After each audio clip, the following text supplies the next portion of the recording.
So I know we'll get people in the comments going, not England, all England soccer fans are hooligans, which is true. And Sure. actually, to be fair, we've done a lot.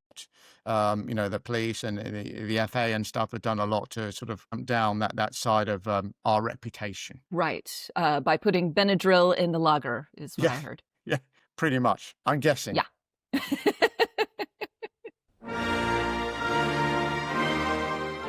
Hello, everyone. Welcome back to Andrew and to myself, Matt Johnston. This is Washington to Westminster.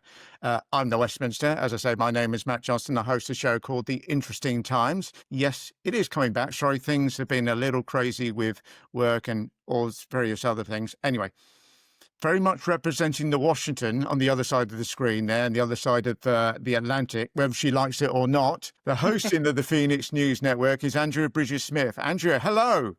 Long time no talk, first of all. How are you? Well, Matt, since you are a Brit, I know how much you guys like to talk about the weather. So let me say that I am a bit depressed because it has been raining here for days and days, and I am sick of it. I don't understand how you do this every day. How do you live in London where it rains all the time? Because I feel like I'm going to go insane if the sun doesn't come back out. Yeah, welcome to our autumn and winter and spring and summer. Anyway, it's funny you should say that. Yesterday, last Monday, I had to go to Gloucester. And for those that don't know where that is, if you draw a straight line across the country from London, London would be on the east end of England, Gloucester would be on the left. So I left London that morning in an absolute downpour. I've got my brolly up, but I'm still getting soaked. That's how bad it was. I get to Gloucester. Not only is it dry, it's so sunny, I get sunburnt.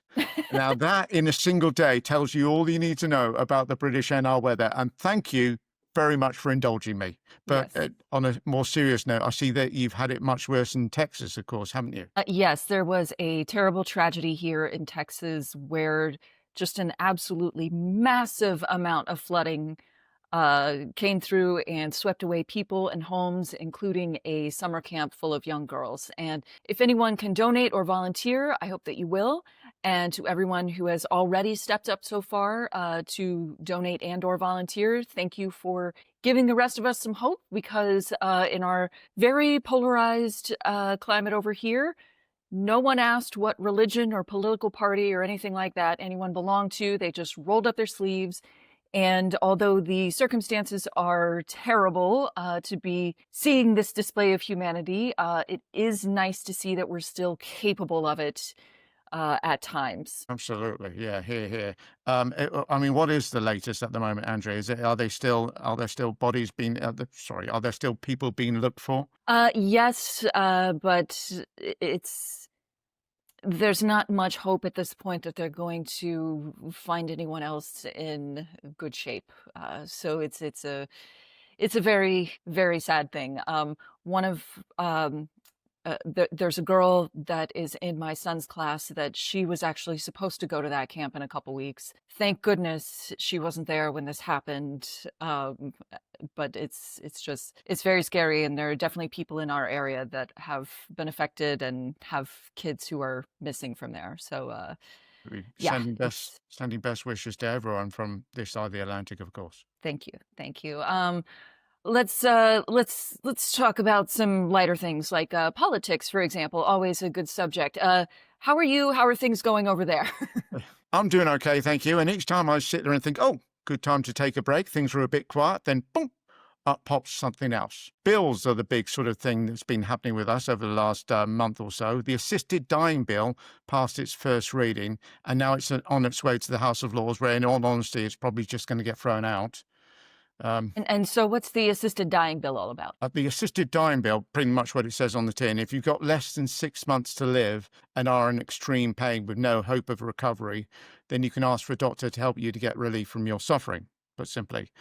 They will give you an approved substance so that you can self-administer, put simply, your own death. It is unsurprisingly a fairly hefty and emotionally draining conversation to be having, as you can imagine. It's one of the few times I feel genuine sympathy for the politicians that are having to deal with this. But surprisingly, it hasn't created as much division as a big, ugly bill, which is the welfare bill, which has been a real headache for the government and involved making massive cuts on something called PIP, personal independent payments, to disabled people that get it, which, as you can imagine, that didn't sit well with the Labour MPs. And they were threatening to vote against it. So ironically, the only people prepared to vote with it in its original form would have been the Conservative. Now, that obviously wouldn't have looked very good on Starmer. Yes, I can imagine. So he is a unifier, just not of his own party. Yeah, that's a pretty good way to put it, actually. I mean, Starmer's had to do a bit of a U-turn on all this.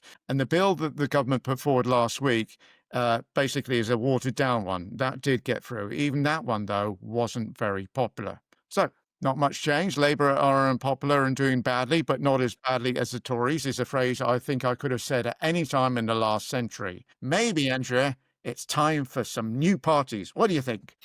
We are way ahead of you on that. I don't know if you've heard, but Elon Musk is supposedly starting up a new political party over here. Yeah, I heard something along those lines. Any idea what it's going to be called? It's going to be called the America Party, which somebody in a newsletter this morning, I think it was a Politico newspaper, said that it sounded like what a European called a fireworks display on a 4th of July. But it's it's being formed in response to Trump's big, beautiful bill being passed. So apparently Elon is very upset that after all of his hard work trying to save the government money by firing everyone, that Trump just went ahead and added trillions to the national debt. Now, it's not clear whether the America Party will rally around the idea of taxing billionaires to make up for the deficit, but the odds are probably not.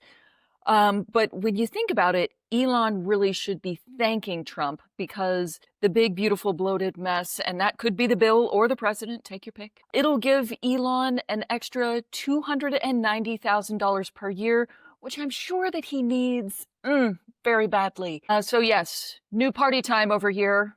You guys want to join in? Yeah, I always think that using their name like that, something like the American Party, is cheating because it's Yeah. a way of saying, if you hate the America Party, you must hate America. You know, Yes. like we've got GB News. It isn't GB News. It's the Reform Party advertising channel. Anyway, you're getting new parties, and guess what? So are we. On my left, party, ex-Labour leader and ex-Labour MP, Jeremy Corbyn, has decided to start with another ex-Labour MP, Zara Sultana, for an as-yet unnamed party. And on my far right, a party with 0 MPs. Hey, we've all got to start somewhere, right? Ex-Reform chairman Ben Habib last week announced the launch of the Advance Party, which does sound like an insurance company, doesn't it? Yes, I've heard their rates are very reasonable. I do have a question though. So you have the Reform Party, and they're pretty bad. They're pretty far over to the right. Why, like, how much farther right?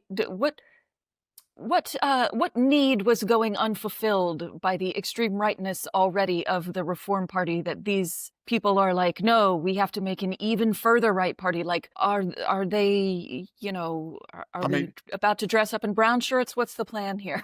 Yeah, it's one of those where the purity of the message, if you like, and I'm making it sound like some advanced race, if you like, but I guess maybe that's the thinking behind the name of the party. But the purity of the message, which is like, no, when it comes to immigration, we must solve immigration, we must solve immigration. It gets more and more. I mean, Ben Habib and Nigel Farage have basically had a falling out. They've not got back together because that would involve some sort of reasonableness on either side, which is not going to happen in a million years. But Ben Habib is a particularly nasty piece of work. He's the one that's gotten on to Talk TV, and he mentioned about they should be allowed, if it was up to him, they would, when the migrants came over on the, their dinghies, etc., he would instruct the Navy to basically puncture all their dinghies. And he said that would then learn them that they couldn't just come over on the dinghies because obviously they would be stranded at sea and stuff. They would stop doing it. So we want to... we haven't gone as far right as we should shoot them in the dinghies. We're going to shoot the dinghies and let them drown, which is slightly more humane, I guess, than just shooting them in the... Well, actually, I'm not sure about that. So is there a even farther right party that we could form with whoever Ben Habib has pissed off next week. And they're going to be like, we should shoot flaming arrows at the dinghies. Like, how far do we go Yeah, over to the right there? that is the question. I've seen far too many people. What happens is, invariably, when it comes to these far-right parties, they have to make contact with reality at some point and realize there's a whole ton of things they can't do and shouldn't do. But what happens is they shout from the sidelines until they get somewhere near power. Now, that's happening with Nigel Farage at the moment. It happened with Boris Johnson. You know, it's like you get into number 10, you're like, oh, shit, I've promised all this, and I've suddenly realized I can't do this because of laws, Right. morality, and various other, actually laws, just call it what it is. It's laws. They have no morality. So it's happened to Boris Johnson. It's happening to Nigel Farage. So what that means is Ben Habib's now in the position that Nigel Farage was, a few years back. So he's able to turn around and say, this is what we should be doing. I thought you were going to stick to, your promises, that sort of thing. No. And funny enough, not only has he fallen out with Ben Habib, Nigel Farage, he's also fallen out with a chap called Rupert Lowe. And Rupert Lowe was one of his MPs. He only had 5 MPs. He's lost one because he's fallen out with them. Guess what? He's actually got one back now because he won that by-election we spoke about. Now, just the other day, another MP, because of dodgy business dealings, has resigned the whip. So he's down to 4 again. He can't, you know what I mean? This is just madness. This man wants to be our next government. Imagine with 400. I mean, it'd be entertaining. Don't get me wrong. I'd be doing a daily show, never mind a weekly one.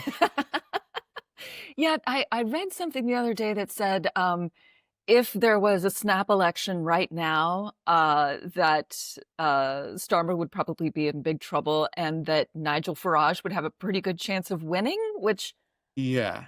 my brain exploded at that. Is that actually true? That is actually a few of the polls have shown that. I mean, basically, part of the problem is people are starting to leave the Labour Party. People are starting to be a bit fed up with them because of how Starmer has sort of approached things like the PIP that I mentioned. People are already fed up with the Conservative Party. So you're kind of left with what choices are you left with? But I saw something as well the other day which says Farage's popularity pretty much peaked. The people that supported him, no matter what, are going to continue supporting him, but it's still a minority. If you look at all the other things, it's only a majority if people stop voting for the other people. Interesting.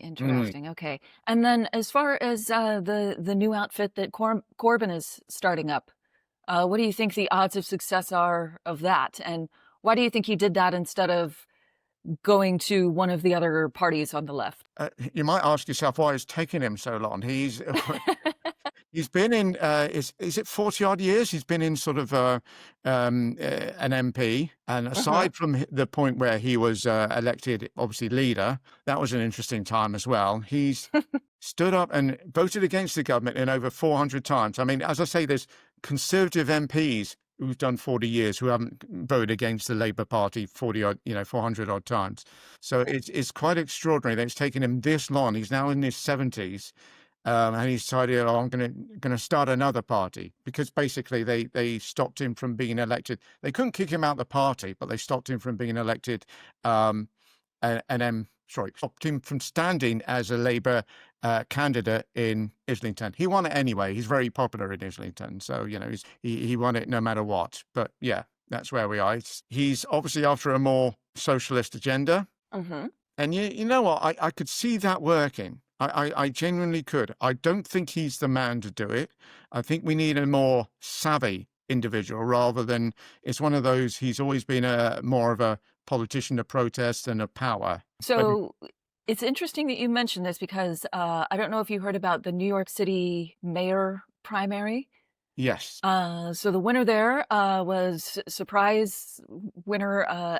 And this is just a primary. This is just to find out who's going to be the Democratic candidate for mayor when the election actually happens. But this guy, Zoran Mamdani, who's a Democratic socialist, and over here, when someone calls you a socialist, they might as well be, just stabbing a knife into your heart. It's the kiss of death. It's like, oh, socialism is terrible. That's the argument. Yes.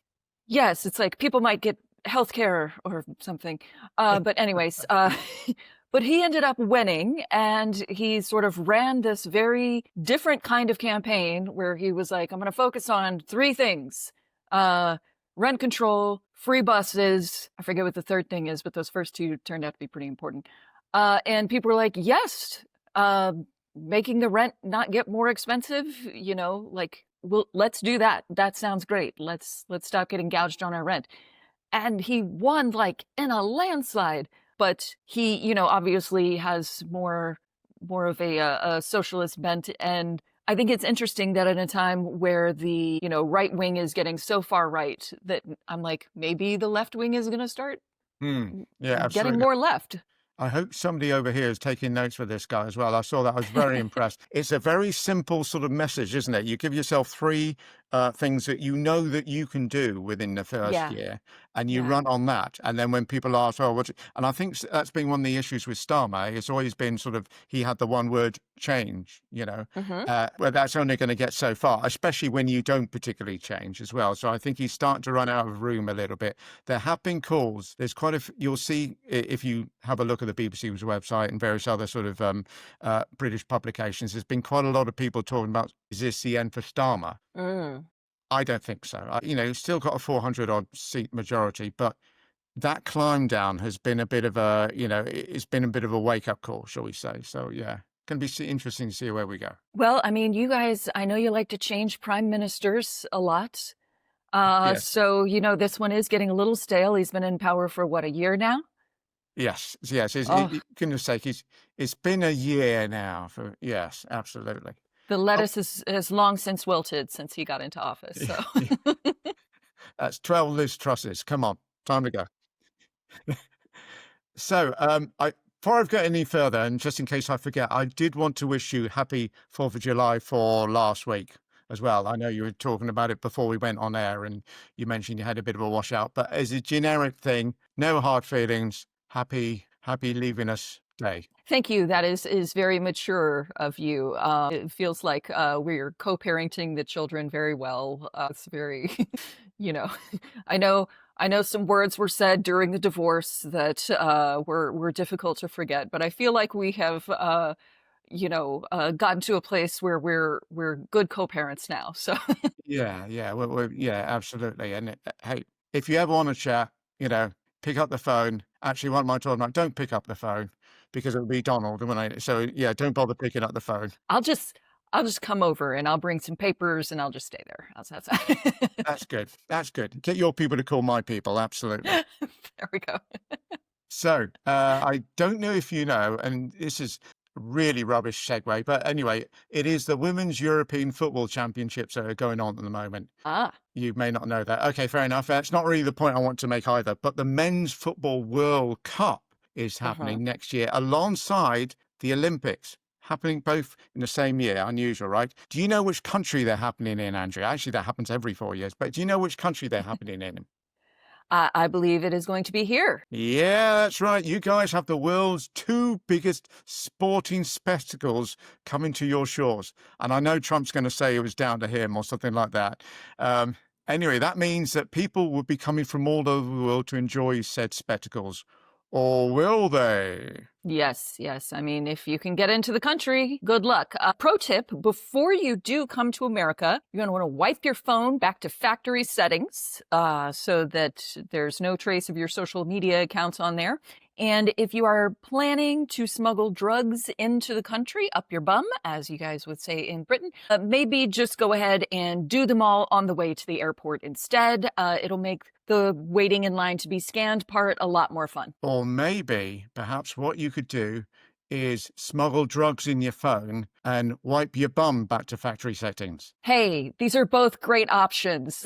We're thinking outside of the box. I'm not sure how that works, but there we go. Guys. Anyway, so the point I was so far getting round to is quite a few countries have now issued travel advice in relation to America, and in some cases alerts. So Andrea, the question is, can you name any of those countries? Oh, let's see. Countries that don't want their citizens to come to the U.S. That sounds like there's got to be some Nordic countries on that list, I would imagine.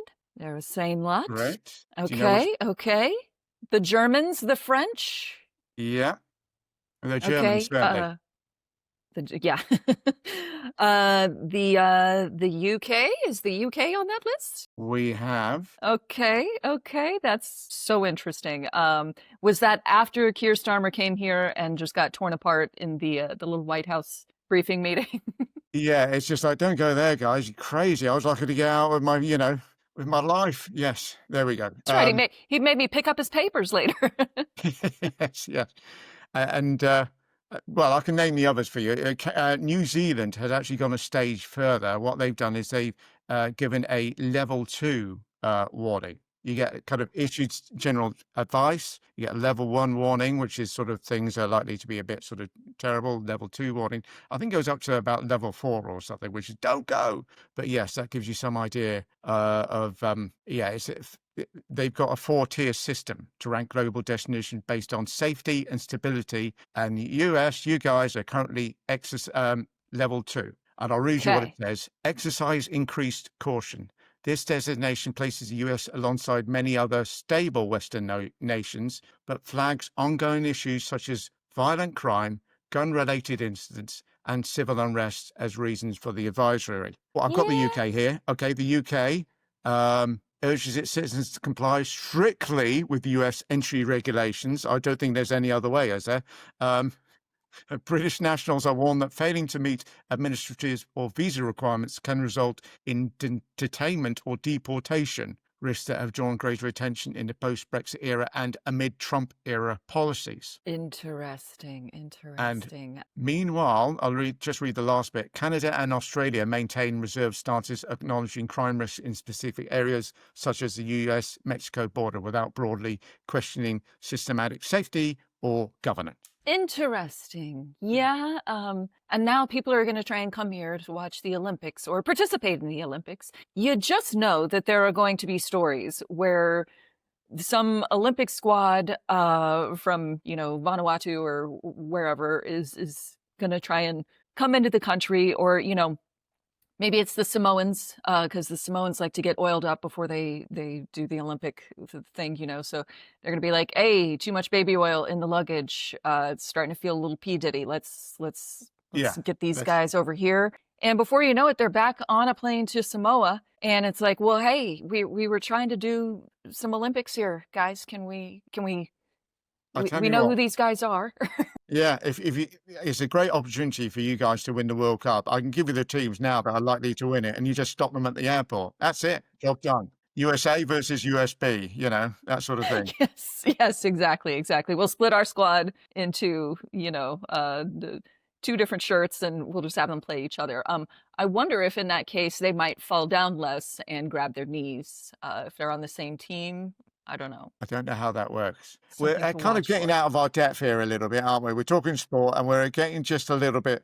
Okay, I can make a joke about sort of tackles and shooting in the box and things like that, but beyond that, I'm out my depth. Yes, we are certainly not a sports-focused podcast or a sports expert podcast or a sports knowing podcast at all.